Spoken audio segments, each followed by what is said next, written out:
Hey guys, it's Lindsay with your monthly uplift for the Libre tribe. Today's question is, how can I get what I really want? And the answer applies to anything. Anything. I'm going to share with you the 5 things you need to do to get what you really want. The first one is the most important. You need to get clear on what you really want. If you're already clear on what you really want, great. Write it down. It might be to help people live healthier, happier lives, to make a living from creating my art, to teach yoga and lead workshops internationally, to write. If you're not clear on what you really want, watch next month's monthly uplift. I'm going to directly talk to you there. The second step you need to take is to notice what happens in your mind when you begin to do this.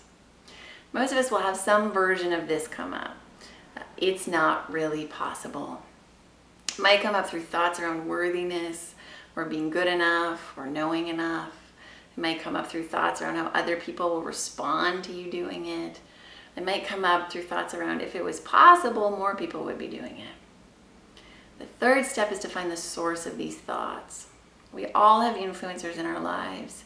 Our parents or extended family, that teacher in grade 8 who told us that we were really good at certain things but not others. We all have them. For most of us, these are the people whose opinions we based our worldview on. In essence, their worldview became our worldview. And here's the thing, their worldview isn't truth, it's their perception.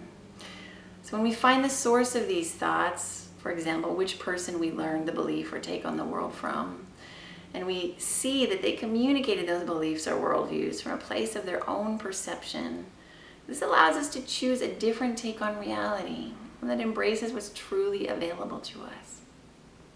The fourth step is to choose to see from truth and love. One of the questions I've learned to ask myself is this: what would truth say? What would love say? What would my higher self say? My small self speaks in fear and mistruths. My higher self speaks from truth and love. When we lift up to look at what we really want and any thoughts around it not being possible from the perspective of truth, love, and our higher self, we often see all that is available to us. That there are many people out there living different versions of life, other than the one we were taught was right or the only way. But there are lots of people who are doing the very thing we say we want to do, and that they didn't have any more smarts, opportunities, or support than we do. We see that the fear is a narrow version of reality, one based on a limited scope that doesn't encompass how powerful we are. Step number 5 is to make your map. From this place of choosing to see from truth and love, begin to brainstorm. Make a map to get you from where you are today to where you want to be. Don't let "I don't know how" become your mantra. Ask someone.